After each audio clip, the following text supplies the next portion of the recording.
જય શ્રી કૃષ્ણ, નમસ્કાર. હું ભારોલા આયુષી આરકે વિદ્યા ભવનમાં અભ્યાસ કરું છું. તમારો સમય અમને આપવા માટે થેન્ક યુ. તો તમારા બિઝનેસ વિશે અમને થોડી માહિતી આપશો? બિઝનેસ વિશે તને માહિતી હું આપી, બધાને ખબર જ છે. બાલ મુકુંદમાં કિરણબેન છે, એ ડ્રેસ મટીરિયલ વેચે, દુપટ્ટાવાળા ડ્રેસ છે ને એ વેચીએ એમ. એટલે હું લેડીઝને લગભગ અત્યારે ફેશન એની છે દુપટ્ટાવાળા ડ્રેસને, એટલે એ વેચીને રેડીમેડ વેચી. ગ્રાહકોને સંતોષવા માટે તમે શું ખાસ કરો છો?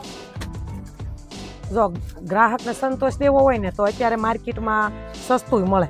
મારે દુકાનમાં 350 થી 5000 સુધીના ડ્રેસ છે, તો ફેરૈયા વેચતા હોય ને 200 ને 250 વેચતા હોય, એટલે એ કમસે કમ 150 રૂપિયાનો ડ્રેસ મળતો હોય, 180 મળતો હોય, તો એ આરામથી 250 રૂપિયા વેચીએ છીએ. પણ એ વસ્તુ હું વેચતી નથી, કેમ કે એ વેચીને એટલે કસ્ટમર બીજી વાર આવે નહીં. ફેરૈયાનો શું હોય, વેચીને પછી વહી ગયા, એને કોઈ ગોતવા જવાનું ન હોય.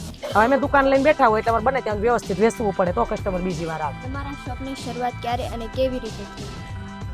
મારે 9મું વર્ષ હાલે છે. પછી 9મું વર્ષ પહેલાં માનીને કે આજથી 4 વર્ષ પહેલાં હું ફેરૈયાની જેમ વેચતી, એટલે મેં 4.5 વર્ષ ફેરૈયાની જેમ વેચ્યા. પછી મેં દુકાન કરી, એટલે દુકાનને 4 વર્ષ પૂરા થયા, 5મું હાલે છે.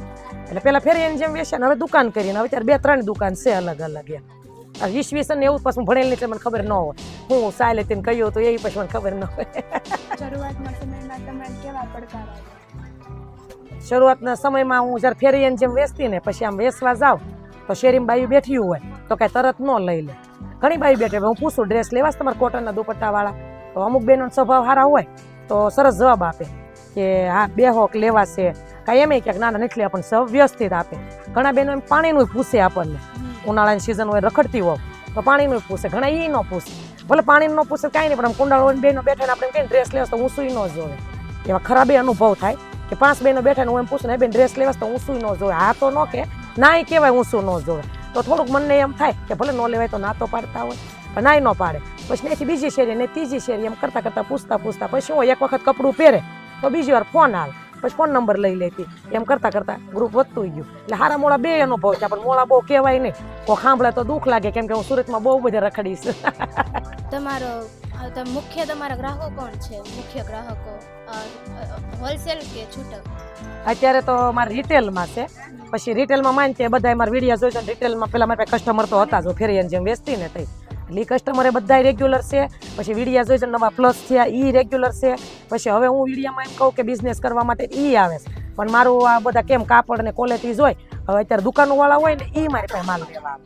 અને ઘણા શોરૂમવાળા આવે છે, નામ દેવાઈને મારે બનાવ્યું હોય, પણ ઘણા શોરૂમવાળા હોય લઈ જાય. બોમ્બેમાં શોરૂમ આગતા હોય, બેંગ્લોરમાં હોય, રાજકોટમાં આગતા હોય, તો શોરૂમવાળા લઈ જાય અને દુકાનવાળા લઈ જાય. હું ઘણા લેડીઝને ઘરેથી બિઝનેસ કરવા આપું છું, તો એ હોતી લઈ જાય. એટલે અત્યારે મારો આમ જોવા જાય બેયના ઓલામાં તો બે અત્યારે હરખું થઈ ગયું છે. હોલસેલવાળા એટલા છે અને રિટેલમાં એટલા છે, બે હરખા છે. અને ઓનલાઈન જાય એ ત્રીજું ગણાય, એટલે 3 હરખા જ કસ્ટમર છે મારે. અને બિઝનેસમાં તમારો શું પ્લાન છે? બિઝનેસમાં તો જો હું કહું, ભણેલા હોય ને તમે લોકો ભણેલા કહેવા, એટલે તમે પ્લાનિંગ કરો. એમ ભણ્યા નહોતા જાજુ, એટલે પ્લાનિંગ ન હોય. અમારા આમ અનુભવ હોય કે લેડીઝ પહેલાં હું છે કાપડ વેચતી, તો એ બધા કિરણબેન રેડીમેડ રાખો ને, તો હું રેડીમેડ રાખવા. પ્લાનિંગ નહોતું, પછી રેડીમેડ રાખવા મળે, કેમ કે મને શું થાય કસ્ટમર શું માગે છે ને એના ઉપર હું નિર્ણય લઉં. અગાઉ પ્લાનિંગ ભવિષ્યનું નહીં કાંઈ. પછી કસ્ટમર માગવા મળ્યા રેડીમેડ રાખો તો રેડીમેડ રાખવા મળી. હવે કસ્ટમર એમ કે સાડી રાખતા હો તો, એટલે હમણાં ધીમે ધીમે સાડી શરૂ કરીને મસ્ત રિસ્પોન્સ એમાંય મળ્યો. કસ્ટમર શું માગે છે એના ઉપર એમ નિર્ણય કર્યો. અને ભવિષ્યનો પ્લાન અમે ન કરી, કેમ કે આપણો પ્લાન કરેલા ક્યારેક સક્સેસ જતા નથી. એટલે મહેનત કરવાનું ચાલુ રાખવાનું. સામું કસ્ટમરની જે માંગ હોય ડિમાન્ડ હોય એ વસ્તુ એને દેવાય નહીં, એટલે મેળે પ્લાનિંગ થતું છે. તમે આ શોપનું નામ બાલ મુકુંદ જ કેમ રાખ્યું? બહુ સરસ પ્રશ્ન કર્યો. બાલ મુકુંદ મેં નથી રાખ્યો, અમારા સ્વામીએ રાખ્યો. આજે સ્વામી દેખાય ને, બતાવો વિડીયામાં અમારા બાલ સ્વામીને બતાવો. મોટા સ્વામી છે ને અમારા ગુરુ છે, ગુરુ 2 ગણાય, પણ મોટા સ્વામી અમેરિકા હતા. એટલે બાલ સ્વામીનું પૂછવા ગઈ કે સ્વામી ફેરૈયાની જેમ તો વેચ. અમારે પૂછવાની લેડીઝને ન હોય, બીજા હસ્તક પૂછાયો. ભાગીદાર છે સંજયભાઈ હતા ને, એને ઘરના એ 2 અને હું ને તાર કાકા, એવી રીતે 4 જણા ગયા સ્વામી પાસે. એટલે પછી સંજયભાઈ પૂછાયું, કિરણબેને પૂછાયું સ્વામી કે દુકાન કરે?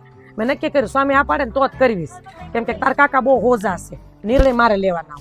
એટલે મને વિચાર આવ્યો કે મારથી થાય કે નહીં થાય. પછી સ્વામી પાસે પૂછાય એટલે બાલ સ્વામીએ કીધું હા કરો તમ તારે. અને સ્વામી નામ હું રાખ્યા હતા કે બાલ મુકુંદ રાખજો, કેમ કે વૈષ્ણવ અને સ્વામિનારાયણ વાળા ભેગા છો ને, એટલે બાલ મુકુંદ રાખો ને એટલે બેય હાલે, કેમ કે મારા પાર્ટનર વૈષ્ણવ છે પાકા, હું સ્વામિનારાયણમાં. એટલે અમે ધાર્યું નહોતું સ્વામી એટલા દિલથી નામ આપ્યું છે, ખબર નહીં કેમ આપ્યું છે. એક દિન સમયે અમે બાલ મુકુંદ તરીકે ઓળખાઈશું.